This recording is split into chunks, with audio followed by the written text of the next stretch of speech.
여러분, 그 기독교 초기, 아직 기독교가 전파되지 않았고 이제 가톨릭 신앙이 전해지던 때에 그런 이야기를 들은 적이 있습니다. 계속 그 사옥이 일어나서 예수님을 믿는 사람이죠. 가톨릭 교인이나 예수님 믿는 사람들을 잡아가서 죽이고 그렇게 하는 가운데서 그 이제 기독교인들을 이렇게 목을 자르고 죽이는 그 망나니가 있었는데 그 사람이 내내 그렇게 누군들 그렇게 사람을 죽이는 것이 쉽지 않아서 마음에 늘 그 그림체하게 남고 그랬는데 하루는 잠을 자는데 꿈에 그 자기가 이렇게 목을 자를 때마다 그 목이 땅에 떨어지기 전에 보자기가 내려와서 그 목을 받아서 하늘로 올라가고 또 목을 자르면 또 그 목이 또 보자기에 사서 또 올라가고 이런 꿈을 꾸게 되었습니다. 그래서 이제 그 꿈을 꾼 이후에 그 사람이 잠에서 깨어나서 너무 고통스러운 마음을 가지고 있다가 그 다음날 이제 자기 일터인 것인데 계속 이제 기독교인들을 잡아 죽이는 그곳에 가서 자기가 오히려 높은 사람에 가서 나도 기독교인이니까 나도 죽여달라고 그렇게 해서 순교했다는 전설 같은 이야기가 있습니다. 그 실제로 있었던 일로 제가 알고 있습니다. 그런 것이 교회 역사에 보고되어 있다고 합니다. 무엇이 중요한가 하는 것이죠. 그러니까 그 만난이라는 삶이 워낙 고통스러운 삶이기도 하지만 하여간 이 땅에서 살아가는 그 삶과 그 하늘의 일 어떤 것이 중요한가. 그래서 그 정말 무엇이 중요한가라는 생각을 하다가 아무 많이 배운 것도 없는 사람이지만 내가 이렇게 살아서는 안 되겠다 하고 자신의 목숨을 예수 그리스도에 대해서 얼마 들은 것도 없지만 그가 순교한 그런 역사가 있다고 합니다. 오늘 여전히 이제 지난주와 비슷한 내용의 말씀을 여러분들에게 드리려고 하는데요. 잔소리 같은 목사였던 한마디 성경을 정말 진심으로 진지하게 읽어야 되겠다라는 것입니다. 갈라디아서 말씀을 읽으면서 제 자신이 그렇게 느꼈습니다. 제가 오늘로 세 번째 갈라디아서 설교를 이어서 하면서 이미 알고 있던 세계인데 그 세계를 다시 신세계를 발견하듯이 보게 됩니다. 그런 고백을 여러분께 드리고 싶습니다. 그래서 이 갈라디아서는 어떤가 사람이 하나님을 믿는다는 것이 무엇인지를 사람이 하나님을 믿는다는 것이 어떤 것인지를 정말로 또렷하게 보여주는 편지이다. 그렇게 느낍니다.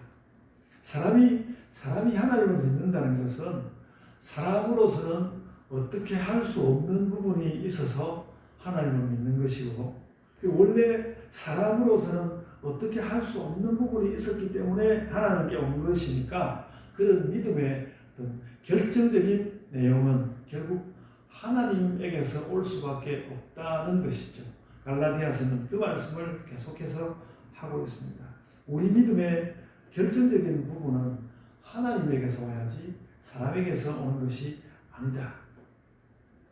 그래서 여러분, 사람의 어떤 선이라든지 사람의 준법 정신은 생활에 중요한 도구이기는 하죠.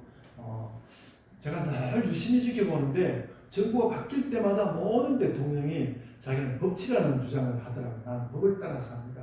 그것을 좀 부드러운 의미로 하는 사람도 있고 또 강한 의미로 하는 사람도 있고 여러 가지 그들이 모두 다 뜻을 다르게 담지만 어쨌든 법을 따른다는 그런 이야기를 늘 강조하는 것을 봅니다. 그래서 이 준법 정신이라는 것은 매우 중요한 삶의 도구이긴 하지만 그러나 그 법치다 혹은 법을 따른다는 그것이 하나님 형상인 인간에게 걸맞은 그 삶의 모든 방향을 다 줄 수는 없다는 것이죠.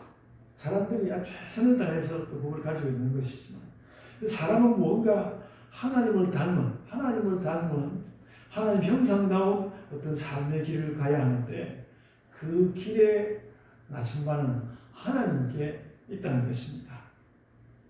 제가 이미 두 번에 걸쳐서 그 이야기를 내내 하였습니다. 구원을 주는 진정한 복음은 하나님으로부터 오는 것이다. 진정한 복음이 하나님으로부터 온다는 말은 실제로는 그럼 어떤 역사가 일어난다는 것인가? 이것도 지난주에 제가 요약적으로 말씀을 드렸는데요. 하나님의 뜻과 예수님의 계시와 성령님의 인도가 우리에게 나타난다. 그것이 하나님께서 우리를 계속해서 진리를 끌고 가시는 것이다. 하나님의 뜻과 예수님의 계시와 성령의 인도가 우리에게 나타나는데 이 하늘 원천의 복음은 그러면 어떻게 실현되는가? 율법주의자들은 자꾸 여기에 대해서 율법의 방법을 주장해요. 율법을 잘 지키면 그게 실현되는 것이다. 그런 이야기를 했는데요. 특별히 이제 할례를 중시하고 날들을 지키고 그런 것들을 중시하였습니다. 근데 바울은 그것 아니고 하늘로부터 오는 말씀을 듣고 믿어야 하는 것이다. 라고 하면서 약간은 애매하고 알 수 없는 말씀을 했고요. 제가 그 말씀을 설명하느라고 두 주에 걸쳐서 많이 말씀을 하였습니다. 오늘날 우리는 이 듣고 믿는다는 것을 전적으로 성경에 의존합니다. 그런데 성경에 의존해서 우리가 이와 같이 성경에 전적으로 의존하려고 할 때 우리가 그 구원받는 모든 문제를 하나님 믿는 모든 문제를 이렇게 성경에 성경에 막 의존하려고 할 때 우리의 믿음이 막 작동하기 시작하는데 이 믿음의 작동을 하나님 편에서 지원하는 일이 하나님께로부터 오는 모든 말씀을 주시고 그것을 알아듣도록 하려고 하는데 우리가 그걸 듣기 위해서 우리의 믿음이 막 작동할 때에 하나님 편에서 지원하는 일도 당연히 일어나지 않겠습니까? 하나님 편에서 우리의 그 믿음을 지원하는 일이 일어난다는 말이죠. 그래서 이 믿음의 작동이 일어나기 위해서 하나님 편에서 당연히 하시는 일, 믿음을 지원하기 위해서 하나님께서 당연히 하시는 일, 이것을 우리는 성령의 역사, 성령의 인도라고 합니다. 그래서 우리는 늘 성경을 읽을 때 성령이 역사하시기를, 기도하여야 하는 것입니다. 그래서 여러분, 우리가 하나님 본체를 완전히 이해하는 것은 어렵다 하더라도 성령님이 우리에게 역사하시는 사실에 대해서는 잘 알 수 있습니다. 성령께서 역사하시는 것에 대해서는 잘 알 수 있습니다. 우리에게는 성경을 정말로 잘 알아듣게 하는 하나님의 지원이 늘 필요하고요. 성령께서 그 일을 하신다는 것입니다. 그러면 우리는 성령님의 인도를 따라야 합니다. 오늘 읽은 본문 5장 16절에 이 사실을 이렇게 기록하였습니다. 너희는 성령을 따라 행하라. 우리가 성경을 바르게 이해하기 위해서는 성령님을 따라야 하고요. 그렇게 성령님을 따르려고 하자마자 우리에게 무슨 일이 일어나는가? 성령께서 이해하시게 하는 그대로 삶을 행하는 일이 일어나는 것이 일어난다. 그래서 여러분, 이 행한다는 말이 참 중요해 보였습니다. 행한다는 말. 그러니까 성령께서 우리 안에 들어오셔서 역사하시면, 우리에게서 어떤 움직임, 어떤 행동이 일어난다는 것이죠. 우리에게서 어떤 움직임, 성령께서 역사하시면 우리에게 행동이 일어난다. 그래서 본문에서 그 행동이 일어나는 그것을 두고 행하라라는 말로 갖고 있고요. 우리는 이 행한다는 말에서 행한다는 이 말, 성령이 들어오셔 성령을 따라서 행한다는 이 말에서 신자의 살아 숨쉬는 삶을 느껴야 하는 것 같습니다. 그래서 성령을 따라 행하라. 성령을 따라 행하라. 이 성령으로 행한다는 말은 우리가 성령을 받을 때 하나님의 숨결과 예수님의 생기를 느끼고 그것이 우리의 행동으로 나타나게 된다는 것입니다. 제가 드리는 말씀은 이런 것입니다. 성령을 따라서 행한다는 말을 들을 때, 성령을 따라 행한다는 말을 들을 때 우리는 하나님의 숨이 내 안에 있고 또 우리 안에 들어오고 예수께서 생기를 일으키고 마침내 우리에게 활동을 일으킨다. 성령을 따라 행한다는 그런 것입니다. 성령이 들어오시면 우리가 성령을 따라 행하는데 하나님의 숨이 있고 또 예수 그리스도의 생기가 있고 우리는 어떤 활동을 일으키게 된다.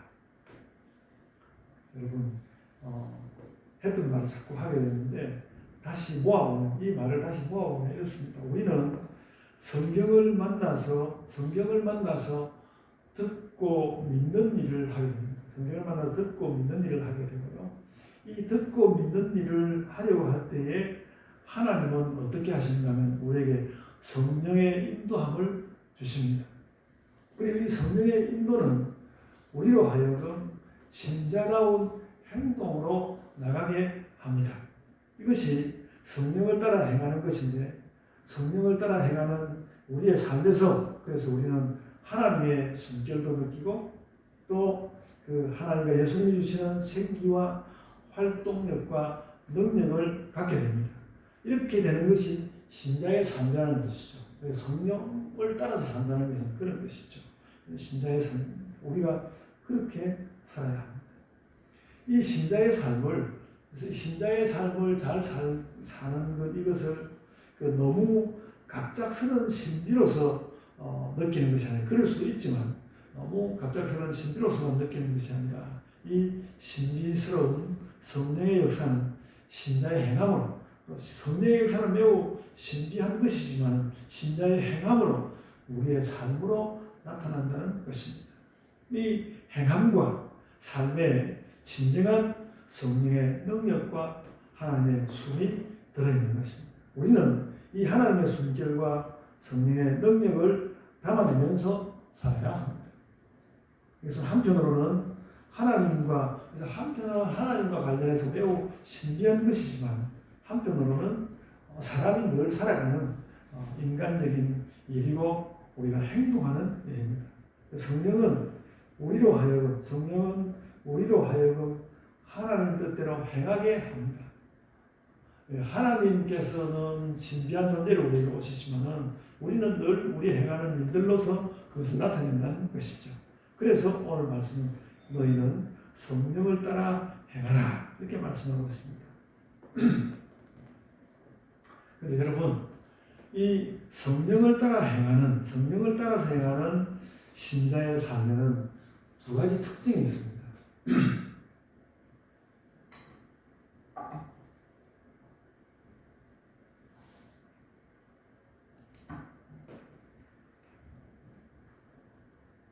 성령을 따라 행하는 신자의 삶에 두 가지 특징이 있는데 하나는 육체의 일을 삼가는 것이고 하나는 성령의 열매를 맺히는 것입니다. 이것이 오늘 우리가 읽은 본문의 주요 내용입니다. 오늘 본문 19절로 21절에 걸쳐서 육체의 일이 어떤 것인지 이전에는 육체의 일은 현저하니 이렇게 나왔었는데 육체의 일이 어떤 것인지 14가지로 나와 있습니다. 14가지로 나와 있는데요. 너무 많으니까 그것을 좀 더 그 14가지를 간단히 요약해 보면요. 음행하는 일과 미신적인 것을 가지는 것과 그리고 싸우는 것에 대해서 굉장히 많이 이야기했습니다. 거의 절반 이상을 싸우는 것 가지고 여러 가지 말로 싸우는 것, 행동으로 싸우는 것, 또 여러 가지 당을 짓는 것 전부 합쳐가지고 싸우는 것 이야기했고요. 그리고 방탕하는 것입니다. 내 멋대로 살아가는 것. 14가지로 말한 것은 모아보면 음행하는 것과 미신 있는 것과 싸우는 것과 내 멋대로 방탕하는 것으로 요약할 수 있습니다. 4가지로 요약할 수 있는데요. 제가 이제 요즘 뭐 기독교가 또 그 성경 말씀대로 잘 안 산다 이런 말들도 많이 하고 그러지만은 사실 제가 가만히 생각해 볼 때 사실 기독교는 역사 내내 지금 바울이 말하는 이 네 가지 음행하는 것과 미신 있는 것과 싸우는 것과 방탕하는 것 이것을 물리치기 위해서 기독교는 사실 노력을 많이 해왔습니다. 많이 노력해 왔고요. 근데 그것이 미치지 못하고 오히려 또 교회에서 중요한 인물들이 그런 것을 어기고 그랬기 때문에 비판은 받아야 하지만 기독교 교회는 역사 가운데서 그 노력을 많이 해왔고요. 그리고 그 믿지 않는 하나님을 안 믿는 사람들도 저 기독교인들에게 그런 윤리적인 것을 많이 요구합니다. 그러니까 보면요, 무슨 불교를 믿는 사람이다, 혹은 뭐 다른 어떤 종교를 가진 사람이다, 이런 사람들에게는 어떤 윤리적인 요구를 막 하지 않는데 이상하게도 기독교인들이 그런 말을 많이 하기 때문에 그런 것을 실 수도 있긴 한데 어쨌든 기독교인들에게 믿지 않는 사람들도 너희는 그래야 되지 않느냐 그러면서 지금 여기 말하는 그 육체의 일, 육체의 현저한 나쁜 일 이런 것을 하지 말아야 된다고 믿지 않는 사람들에게도 믿지 않는 사람들도 우리에게 기독교인들이 이런 걸 요구하고 기독교 교회는 사실 그걸 물리치기 위해서 많이 노력해 왔습니다. 그것이 기독교의 중요한 역사 가운데 한 요소입니다. 그래서 여러분 실은 이 네 가지 요약해서 네 가지 바울 사도 14가지로 이야기한 이것을 물리치는 것은 신자들에게는 전쟁과 같은 것이었습니다. 그러니까 기독교인들이 이것을 잘 알 때에 그렇습니다. 아주 솔직하게 말하면 기독교인들이 여기 말하는 이런 것들을 잘 해낼 때에 사람들이 기독교인답다고 이야기하고 우리들도 믿을만하고 그렇습니다. 혹시 여러분들은 이 14가지 가운데 걸리는 것은 없습니까? 걸리는 거 있다면 다 오늘 와서 깨끗하게 씻어내는 것이 좋을 것입니다. 전쟁과 같은 것입니다. 그래서 바울은 이 신자의 전쟁을, 이 신자들이 겪는 전쟁을 본문 24절에서 아주 적절하게 표현해 주었습니다. 그리스도 예수의 사람들은 육체와 함께 그 정욕과 탐심을 십자가에 못 박았느니라. 그렇게 말했습니다. 그러니까 우리의 이 땅에서의 전쟁은 바로 그런 것입니다. 이런 그러니까 오늘 본문 24절에서는 두 가지로 이야기했죠. 육체의 정욕과 탐심. 이 육체의 정욕과 탐심을 십자가에 못 박을 수 있느냐 없느냐 이것이 우리의 전쟁이라는 것이죠. 우리의 전쟁이고 이 전쟁에서 실패하면 비난받을 것입니다. 그리고 나 스스로도 무엇인가 평화를 얻을 수 없을 것입니다. 그리스도인의 삶의 전쟁입니다. 그런데 바울 사도는 신자들은 그것을 십자가에 못 박아버린다 이렇게 말했습니다. 우리의 구원이 명백히 그래서 여러분 우리의 구원이 명백히 예수 그리스도의 십자가에 있다고 믿는다면 십자가가 정말 우리의 구원이 맞는 거라면 우리의 정욕과 탐심을 우리 자신의 십자가에 못 박아야 한다는 것이죠. 그래서 그렇게 정욕과 탐심이 십자가에 못 박힐 때 우리에게는 성령으로 행하는 그 어떤 하나님의 들어오심, 하나님의 살아계심, 하나님의 숨결과 예수님의 모든 행하시는 그 생기와 생동함도 나타난다는 것이죠. 그렇다면 성령으로 행하는 신자에게 일어나는 생명과 생기의 결실이 무엇이겠습니까? 오늘 본문에서 이야기하고 있지 않습니까? 사랑과 희락과 화평과 오래 참음과 자비와 양성과 충성과 온유와 절제니 그렇게 말하였습니다. 여러분 어떻습니까? 얼마나 사랑하시고 또 얼마나 서로 그 기쁨, 즐거움을 나눌 수 있고 또 얼마나 나는 나의 삶의 모든 자리에서 화평케 하는 것입니까? 여러분들은 무엇을 참고 있고 또 어떻게 연약한 자들에게 자비를 베풀고 정말 선하게 살고 또 성실하고 충성하고 또 부드럽고 절제를 잘합니까? 참 온유와 절제 이것도 간단해 보이는 말이어도 참 우리가 잘하지 못하고 살아가고 있습니다. 그렇게 정욕과 이렇게 말하셨습니다. 그래서 앞서 말한 정욕과 탐심이 사라지는 것이 정욕과 탐심이 사라지는 것이 십자가 사건이라면 정욕과 탐심이 사라지는 것이 십자가 사건이라면 저 9가지 성령의 열매가 나타나는 것은 신자의 부활 사건 같은 것입니다. 그래서 우리 삶에서 예수님은 십자가에 죽으셨다가 다시 살아나셨는데 우리는 정욕과 탐심을 십자가에 못 박는 것으로 우리의 십자가 사건을 일으키고 그리고 성령의 9가지 열매를 맺힘으로써 우리 삶의 부활 사건을 일으킨다는 것이죠. 바울 사도는 분명히 그런 것을 목표로 하고 있었던 것 같습니다. 어떻게 예수 그리스도의 십자가와 부활을 받아들일까? 십자가에 못 박고 이 9가지 열매가 나타나게 하는 일로 우리가 나아가야 할 것입니다. 기적을 통해서 우리가 부활을 경험하는 것도 좋긴 하지만 그런 것이 아니라 성령의 열매를 통하여서 우리는 부활을 경험합니다. 이 말씀을 잊어버리지 마시기 바랍니다. 늘 부활은 예수님이 부활했지 내가 부활했나라는 그런 느낌이 자꾸 나에게 엄습하고 덮쳐올 때에 아니야. 성령의 9가지 열매를 행함으로 나는 내 삶의 부활을 경험할 수 있는 거야. 이렇게 고백하면서 사시기를 바랍니다.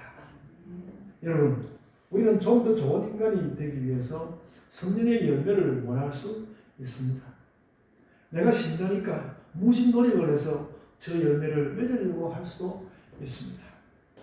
그러나 이것은 나의 열매가 맺히는 게 나의 열매가 아니라는 것이죠. 나에게서 이 열매는 나에게서 맺히지만 나에게서 맺히는 열매지만 성령의 열매라는 것입니다. 나에게서 맺히는 열매지만 성령께서 맺히게 하는 열매입니다. 성령께서 맺히게 하는 열매이다. 이것은 내가 노력으로 만들어내는 것 같이 보여도 내 노력으로 만들어내는 열매가 아니라 성령께서 행하시고 하나님 계시고 그리스도 역사하시고 그렇게 하면서 거기에서 그런 하나님의 어떤 살아계신 거기로부터 자라나오는 열매라는 것이죠. 그래서 우리는 우리 안에서 그 하나님의 살아계신 그것이 존재하도록 이렇게 살아가는 것이죠.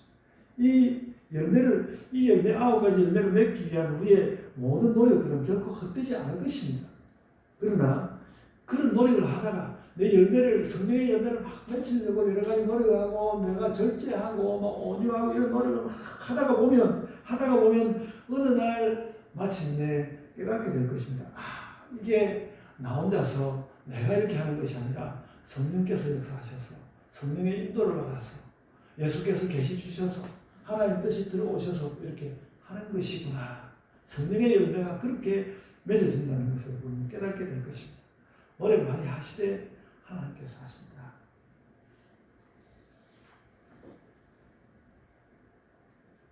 그래서 성령께서 나와 함께 계심으로 인하여 나의 정욕과 탐심은 쳐내시고 성령의 열매를 맺게 하시는구나.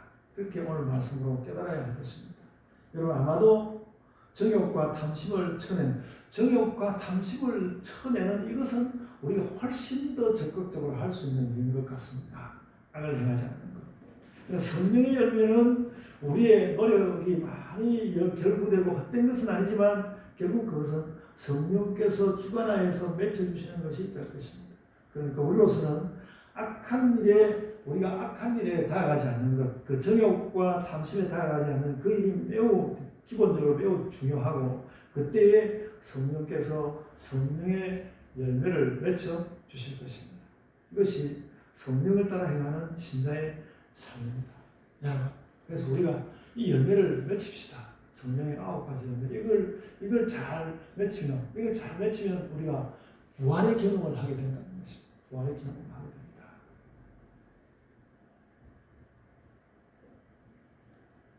그래서 이 사랑과 희락과 화평과 오래 참음과 자비와 양선과 충성과 온유와 절제라는 이 열매는 이 땅 살아가는 나에게 나의 삶에서 맺히는 열매이지만 그것을 맺게 하시는 분은 성령이시다.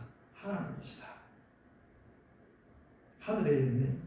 여러분 이 9가지 열매는 그래서 이런 생각을 하게 됩니다. 이게 딱 맞는지 제가 확인은 못 해봤습니다만 이 9가지 열매는 아마도 성령님의 성품일 것입니다. 성령님의 성품일 것입니다. 이게 성령님의 성품 전부를 말하는 것은 아닐지라도 성령님이 이런 분이시기 때문에 성령께서 우리에게 들어와서 이런 열매를 맺게 하신 것입니다. 이 9가지 성령의 9가지 열매라는 이것은 성령의 성품일 거라고 생각됩니다. 그래서 뭐 조직신학을 들여다보면 뭐 하나님의 속성 뭐 이런 거 나오고 그러지만 우리는 오늘 본문에서 성령님의 성품을 느낄 수 있습니다.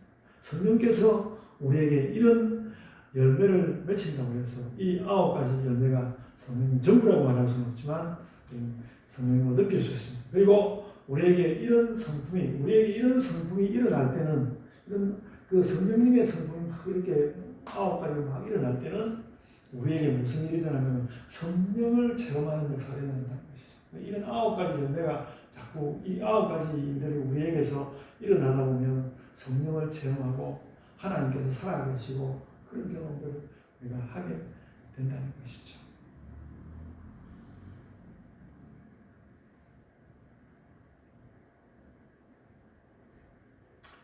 신자들은 그렇게 세상을 사는 것 같습니다. 그래서 이 성령의 9가지 열매, 저는 이렇게 9가지 열매를 맨날 배우는데 그 7번째 나오는 충성을 맨날 빠뜨려가지고 충성 빠져서 8개밖에 안 돼가지고 뭐가 빠졌지, 뭐가 빠졌지, 충성이 빠지고 있습니다만 여러분이 9개 성품을 잘 기억하셔서 9개 성품을 잘 기억하셔서 이것을 자꾸 이루시고 그러는 가운데서 우리가 이렇게 뭐 9강까지는 나오더라도 뭔가 좀 기독교인다운 모습이 이렇게 그 사람들이 살면서 비추어지는 그런 삶을 살아가야 하겠습니다. 그래서 여러분 이런 말씀을 들었을 때 좋은 신자는 어떻게 반응할까? 이런 말씀을 좋은 신자는 어떻게 반응할까? 바로 이 성령의 능력들이 나에게 나타나기를 소원하면서 실행하면서 그렇게 사는 것이죠. 육체의 정욕과 탐심을 중지시키고 저 성령의 성품이 나에게 나타나기를 기다려야겠다. 빨리 안 나타나면 내가 열심히 노력이라도 해봐야 되겠다. 그렇게 곧바로 생각하고 곧바로 제가 오늘 뭐 이렇게 말씀드리면서 강조하고 싶은 것은 곧바로 생각하고 또 곧바로 기다리고 또 곧바로 실행하는 사람이 좋은 사람입니다. 내가 지금 엄청나게 험악한 일 하나 처리해야 되는데 그 험악한 일 처리하고 나서 그 다음에 저 9가지 열매로 가야 되겠다. 아니면 내가 몸이 너무 피곤하니까 오늘은 어쨌든 접어두고 내일 가서 생각해 보겠다. 그런 것이 아니라 지금 곧바로 이 성령의 9가지 열매, 성령님의 성품인데 이 9가지 열매를 얻는 이 일을 곧바로 내가 깨닫고 곧바로 실행해야 되겠다. 그런 생각을 하게 됩니다. 왜 곧바로 해야 되겠다? 왜 곧바로 해야 되겠다고 제가 이런 말씀을 드리는가 하면요. 오늘 말씀에 나와 있는 그대로 정욕과 탐심이 언제라도 요동을 치기 때문에 그렇습니다. 그래서 자꾸 요동을 치기 때문에 그런 것을 물리치기 위해서라도 곧바로 성령의 9가지 열매를 맺어야 되겠다. 그런 마음을 가지고 신자가 살아가야 할 것입니다. 그런 영적 훈련을 끊이지 않고 살아감으로써 우리는 뭐가 되는가 하면 그럼으로써 비로소 우리는 신자가 되는 것입니다. 그러니까 이 성령의 9가지 열매가 있는데 이거 뭐 맨날 잊어버리고 맨날 그냥 던져버리고 그냥 이렇게 지내는 정도 가지고는 우리가 진정한 의미의 신자가 될 수 없다는 것이죠.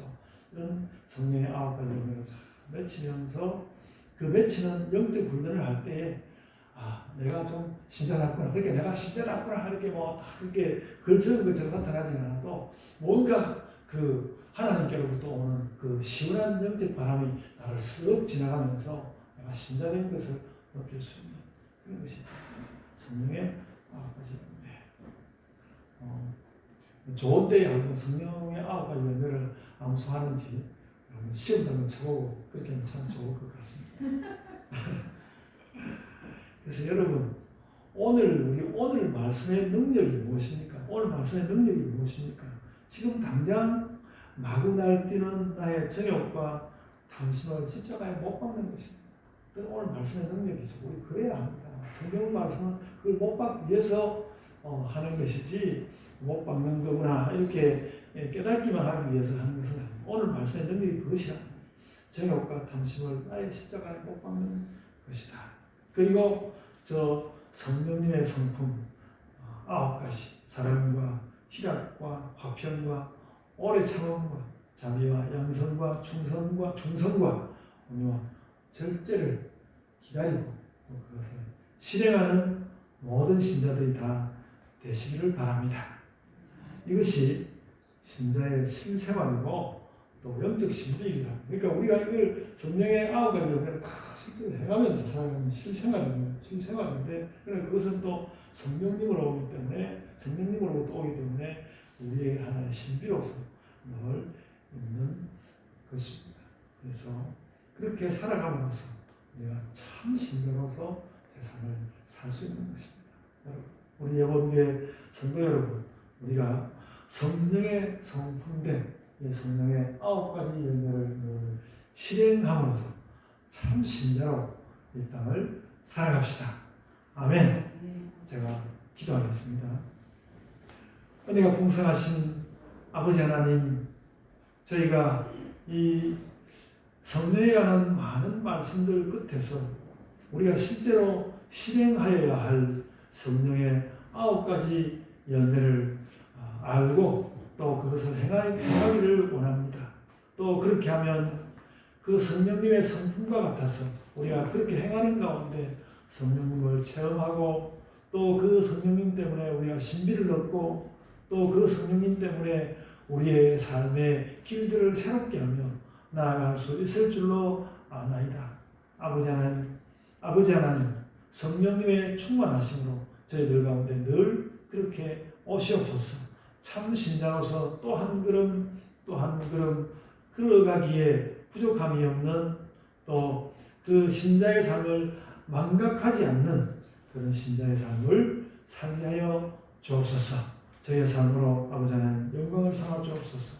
감사하고 예수님 이름으로 기도드리옵나이다. 아멘.